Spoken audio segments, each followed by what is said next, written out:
Hello there everybody, welcome back to my channel. Thank you very much for joining me today. In today's video we're going to be discussing the banner that accompanies Act 2 Chapter 9 in Dissidia Final Fantasy Opera Omnia. That's going to contain Kefka's EX weight realization and a brand new character in Cloud of Darkness. So with the Should You Pull video that we're going to be talking about today, Cloud of Darkness is actually a very, very hyped character, as are many characters that have come out in the last few weeks, and in the coming weeks it's not going to get any easier. So we're going to take a deep dive into what makes Cloud of Darkness so hyped up, what makes Kefka so hyped up, because he's also another character that people are very much looking forward to, and also what to expect from the event itself. So if that's something that you guys are all interested in, then stay tuned and keep on watching. As always, everybody, don't forget to check out all of the social media links in the description box below, including Twitter, Twitch, Discord, and of course Patreon as well. This week on Twitch, because we haven't got an awful lot coming this week in particular, on Thursday I will be streaming, obviously, the story chapter itself, anything to do with Kefka, Cloud of Darkness, all the stuff that's going to accompany that. Obviously, with it being a Chaos co-op as well, as it usually is with the story chapter, then I'm sure that it would be great to kind of help some other people out who perhaps haven't been able to do the story chapter Chaos as of yet, or just have people come and help me out, which would be really great. And then also with Patreon, I always shout out one of my patrons at random every time I release a video to show my thanks and appreciation for each and every one of you that decides to support the channel further. And today that person is going to be Nimbus3. Now, Nimbus hasn't quite, it's been around for a little while on my Patreon, but he or she hasn't chosen a character to represent them on the credits at the end of the video. So the reason that I'm putting it here is because I still want to say thank you regardless. And if you happen to be watching the video, send me a DM over on Twitter or Discord and let me know what you want your title card to look like so that I can finish it and make it super personal and make it however you want to be. And also don't forget to check out all of the websites associated with Opera Omnia, so that's Dissidia Info, Dissidia DB, Tonbury Troop as well, and of course all of the other content creators besides myself. So talking about the event itself before we dive into any of the things we can come to expect from Kefka and Cloud of Darkness, with this particular event, it being a Chaos co-op, it should prove to be a lot easier for a lot of players than other Chaoses, just simply for the fact that you can take 2 other players with you, have access to 3 summons, and it just be that much easier for you. However, if you want to tackle it by yourself, it's a perfectly simplistic one to do. It's actually not too difficult. The only kind of stipulation about it is that there's a massive physical resistance there, because with all 3 characters on the banner, so that's Ace, Kefka and Cloud of Darkness, all being magic attackers, it wants you to bring along magic attackers. And ranged attackers actually work as well here, so there's still plenty that you have to choose from in terms of bringing characters. One thing I will say is that the Lich and the Skull Wizard that you'll fight in the first wave are very standard. They're the sorts of things that we've come to expect. We've fought Liches and Skull Wizards a lot by this point in the game. Just be very cautious of random HP attacks like Candle in the Wind that can just come out and smack you out of nowhere. It's not going to work all that well if you don't prepare for that kind of thing. Tanks also don't actually work very well in this particular fight, particularly Snow, because the boss, the Tyrant in this particular fight, resists ice and is immune to lock. So you're not going to want to bring any kind of tank that relies on being able to taunt the enemy into attacking them. So that's no Snack, no Snow, no Zac, and no Warrior of Light or anything like that. But what you're going to want to bring along instead are characters that are either preventative in nature or able to heal you from any HP attacks that they do. So characters like Arciella make for a fantastic replacement for Kefka, and matter of fact, if you've got both of them, you might as well just write this entire fight off, because both of them have HP silence, which means that they're just never going to get to attack you very easily, so that's something to bear in mind. Kais will do very well here, particularly if you have Fujin. Fujin will work well and will actually allow you to bring melee attackers along with you if you really want to, by being an Imperil Enchanter and having access to batteries and offensive auras. The traps that she brings, things like that, they're going to work very well. Any kind of HP prevention, so like I said, Arciella. Beatrix could also work quite well here for the fact that she has HP protection in her kit, as well as healing, and her Thunder Slash is magic based. And then Freya also is ranged based and has access to party-wide last stand, so she'll help you out in terms of being able to keep yourself alive. Lena is actually also a very good character here as well, because the Tyrant likes to inflict a lot of debuffs, including fire resist down, physical defense down, like all sorts of different stat downs that you can actually get around by just buffing over them, because none of them are framed. But Lena will save you a lot of hassle in the long run by just never having to take them in the first place. Sarah, similarly, I actually really like Sarah in this because of her poison and stacking poisons, things like her Ultima Arrow, her wound, things like that, will just keep their bravery down at at large periods of time, and she's going to do really well for you. The Tyrant actually likes to summon like swords to accompany it, and if you don't kind of at least bear them in mind, it can get quite overwhelming. So just make sure that you bring some sort of way of making sure that they don't get overwhelmed, get on top of you, get overwhelming, so you're able to deal a consistent amount of damage. And honestly, there's no better sort of support magic damage dealer than Alphino, with his ridiculous longevity, his really strong damage output for what he gives. He's got all of his healing kit, he's got really high damage on his EX attack and on his HP plus, so he's definitely somebody that will work really well here as well. But honestly, this particular event shouldn't be too difficult for you, as long as you keep on top of the fact that there are spawning ads in the form of the swords that come off the Tyrant, keeping on top of debuffs that the Tyrant will present, making sure that you don't just take massive amounts of HP damage off the cuff, and do bear in mind as well that if the Tyrant uses its recast attack, which will inflict a buttload of debuffs and is what you're bringing Lena along if you wanted to bring her forward to prevent, then if it breaks any of your characters, it will follow it up with an AoE HP attack. So just make sure you keep your bravery as high as possible, make sure your health is high, make sure you just keep on top of everything, and the event should go smoothly for you.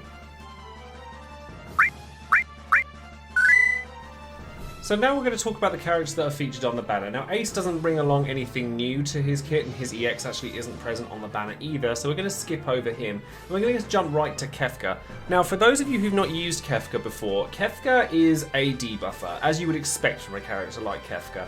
And his main draw is that his Trine attack has HP silence and blind on it, which basically renders the opponent's next turn pretty much redundant no matter what they do, unless they're doing something to buff themselves. And even if they do buff themselves, his Light of Judgment inflicts attack down, speed down, and defense down, and then his EX attack inflicted Sneering Clown, which did all of the above, while also having a sap effect to it, which was really powerful. The problem that Kefka had is that his attacks were really quite weak in terms of their hit count, in terms of just the damage that they dealt in general. His damage output was relatively low. His EX realization does actually help him out quite a lot in this regard. So originally, it's got a decent recast rate at normal. It's a 3-hit Brave HP attack, which is single target, which is not great at this point in time. And it has a moderate chance to instantly break the target, while also turning his Meteor attack into Meteor Plus. So Meteor was an ability that it changed his bravery attack that just made it more hits, and Meteor Plus at the moment does the same thing, it just makes it more hits, and it's like really nothing special.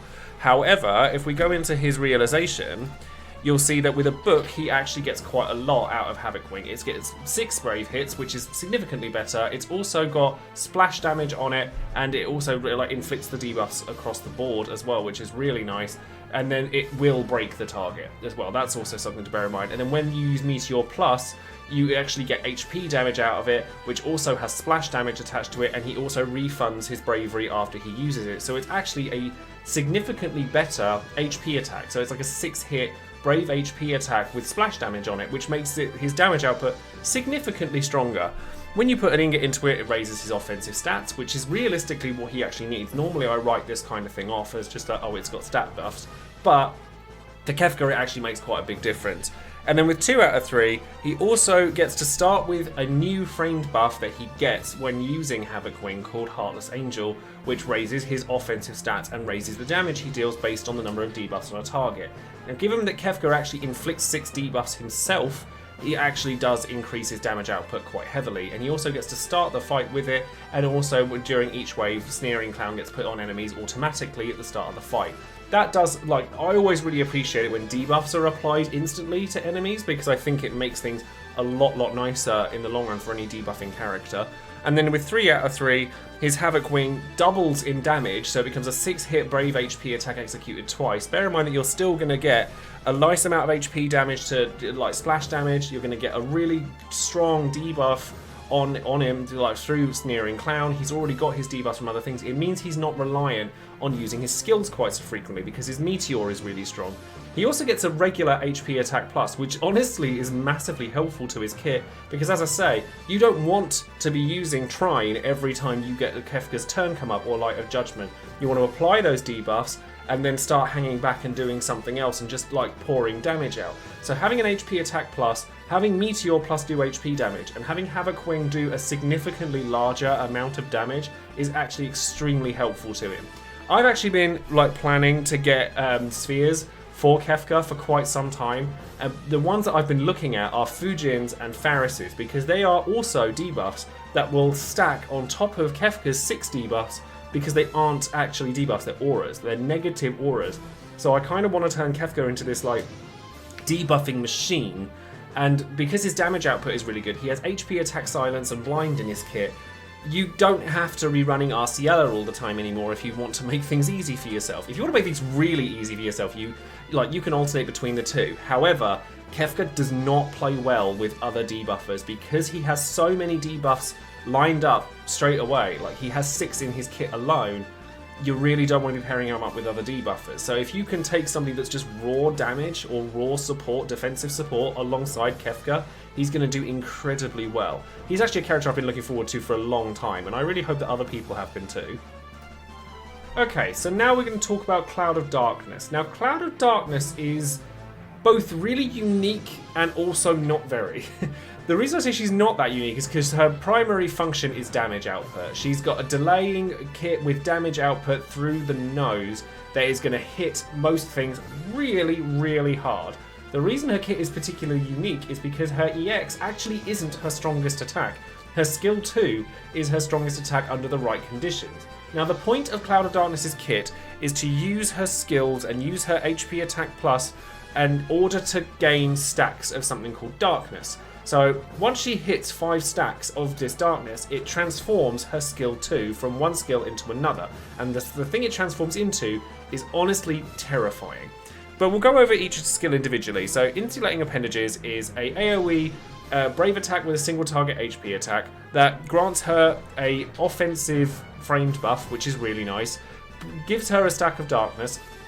And all of her skills actually grant a second stack if it breaks the target. Not if attacking a broken target, but if it actually breaks it. So if you actually have a look at her C65, it's very similar to Lightning. Like, it unbreaks things so that she can break it in order to get the stacks quicker, so that she can get to her O-form particle beam, and it do a lot more damage.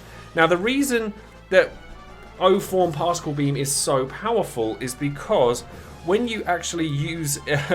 when you give her all of her passives and everything, it becomes an 18-hit brave attack, 6-hit brave HP, triggering 3 times. And it doesn't consume an ability use. It's just very, very powerful. And she hits like a bus anyway, so it's going to strike really hard at one target, but then obviously you have to start charging her Darkness stacks again. Luckily, her EX attack actually isn't that much weaker than it, and we'll get to that in a moment, and it also helps her gain her stacks. Also, when you're using O-form Particle Beam, it has 20% splash damage, which isn't incredible, but when you're hitting 18 brave attack hits, it's gonna hit really hard regardless, and it also delays the target by 3 turns. And we haven't seen that since Quistis came along. So honestly, like, if you're going in for an offensive mage, Cloud of Darkness is definitely one to look at. And then with all of the buffs and stuff to her C50, her skill 1, her Insulating Appendages, it just basically makes it so that everything hits a little harder. It has more of a hit count. So 4 hit brave HP is decent enough when it's AoE. It's single target HP, which could be better. It has a little bit of splash damage on it with her 15 CP weapon. But her Uncanny Beam HP Plus is a 3 hit brave HP attack, which is fairly solid. But honestly, you want to get to her O-form Particle Beam as much as possible. The only time you're ever going to use Wide Angle Particle Beam, which is the version of her skill 2 without the stacks of Darkness, is usually when you've just used O-form Particle Beam. The reason for that is because it still consumes all of your stacks of Darkness, so you have to go back to 0 and then start building them up again, unless of course you break something with Wide Angle Particle Beam. But it's 100% AoE damage, which is fairly nice, and it also, it's just a strong attack. It also has 1 turn of delay as well. You're not going to gain Darkness from it, so it's going to set you back a little bit, but it's not a skill to just write off either. It means that she's got a decent amount of AoE damage as well. Most of her attacks have splash damage, and this one's 100% AoE, so definitely don't write it off. Her EX ability is, at least initially, a 6-hit Brave HP attack that also gives her stacks of darkness and gives her a second one if she breaks something.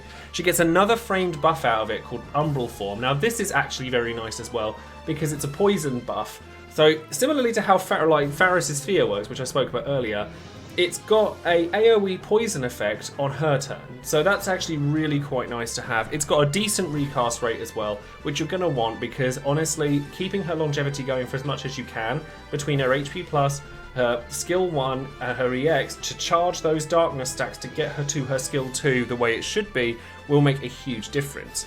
Now, when you put a book and some ingots into it, it gains delay as well. So at AO, it's got a decent solid pick for delay and just magic damage. She does turn manipulation on the opposing side very well, and then she gets more stats with 1 ingot, which is fairly standard fare. She starts with her 2 framed buffs at 2 out of 3, but with 3 out of 3, it doubles the damage that you're getting from her EX. So while O-Form Particle Beam is kind of the be-all and end-all of her kit, her EX doesn't stink when it comes to damage. It does 6 hits, but 6-hit Brave HP triggered twice, so that's 12 hits of Bravery, with her attack power being quite as strong as it is, and it's just going to hit really, really hard. So basically, the best thing I can say to describe Cloud of Darkness is that she's very much a magical version of Jack. Now, people who have watched my streams and stuff have seen me refer to Cloud of Darkness as a magic Jack. The reason for that is because she's amazing as a damage dealer. She hits probably harder than any other character in the game. And yes, there's delay in her kit, which is really good, but that's pretty much all she does. Like, she's like, charge up, bang, massive amount of damage. Charge up, bang, massive amounts of damage. The charge up is also very nice damage. Jack also has like a turn manipulation in his kit by making him have that warp effect like Noctis, and he can like repeat it over and over again.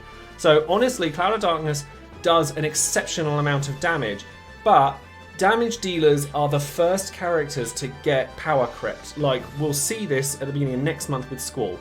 Now, when Squall comes out with his burst and LD, his damage is astronomical, and then he's gone within a month. Like people just don't use Squall after a pretty short period of time.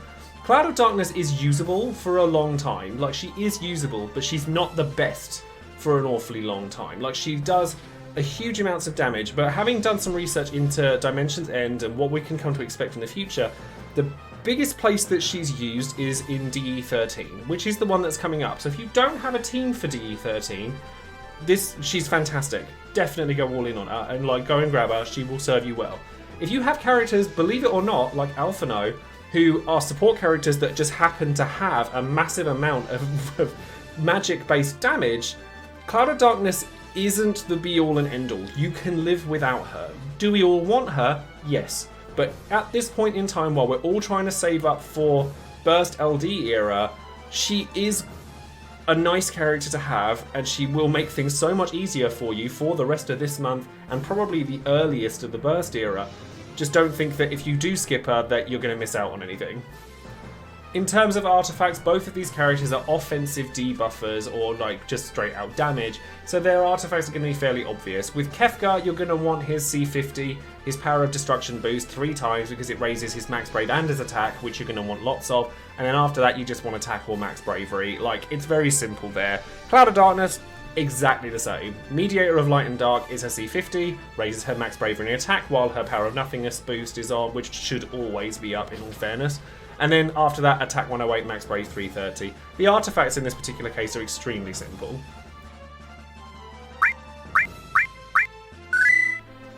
So should you pull on Cloud of Darkness and Kefka? Now, I'm going to say yes, because I think that both of them are extremely good. And I know I'm going to get read to filth in the comments for not going, absolutely, pity Cloud of Darkness. You have to go and get her, because I know she's a character that's been very, very heavily hyped for a little while.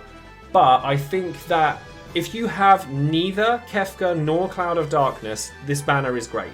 I actually think Kefka is the prize on this banner, more so than Cloud of Darkness, purely on the back of having HP silence. If you want to make your life easier in terms of fights, then Cloud of Darkness will make them a lot quicker because her damage output is so high and she has delay in her kit, etc. Kefka will just make it so that you can change your team composition, and you can take Arciela out of your team and put him in, and you still have this ability to just go, I don't care about HP attacks, which is dumb. But That being said, if you have neither of them, this banner is fantastic. Like, if you have neither Kefka nor Cloud of Darkness, go in as much as you would like to go in. I may throw a few tickets at this banner, despite the fact that I already have Kefka, because I don't think that Cloud of Darkness is worth me pitying now, knowing that in a month, 2 months' time, there are going to be damage dealers that outperform her. Like, we're going to get the LD era, like, a Mid-Italian is going to come along as well as a potential option to kind of beat Kefka away, because she eliminates turns entirely. Like, it's similar to Cloud of Darkness, but in a different way. There are a lot of characters in the next few months that will kind of usurp these two, but for the time being, these two are the best at what they do. Like, Kefka can solo a large variety of early Dimensions end tiers. Cloud of Darkness can solo her fair share of them as well.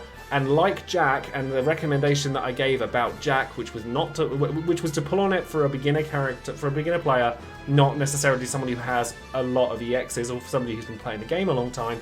Cloud of Darkness is a ridiculous damage dealer that is really, really powerful. Like, when you get that O beam off, it's one of the most satisfying things there is, because you're looking at such an insane amount of damage.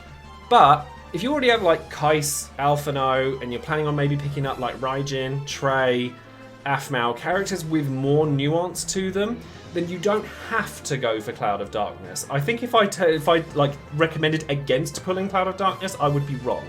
But I'm saying that if you don't have the resources for her, or you don't like, or you want to save up for the coming months, it's okay if you don't necessarily go all in on her. So that's going to be it for this video. Sound off in the comments below, as I'm sure many of you are going to anyway, because I didn't say go all in on Cloud of Darkness and pity her, despite the fact that many people probably will, regardless of what I say. And let me know whether you plan to pull for Kefka, whether you plan to pull for Cloud of Darkness, whether you actually plan to skip this banner and why. And then let me know exactly what you're going to take for the event itself, if you're just going to do Chaos Co-op and make it really easy for yourself.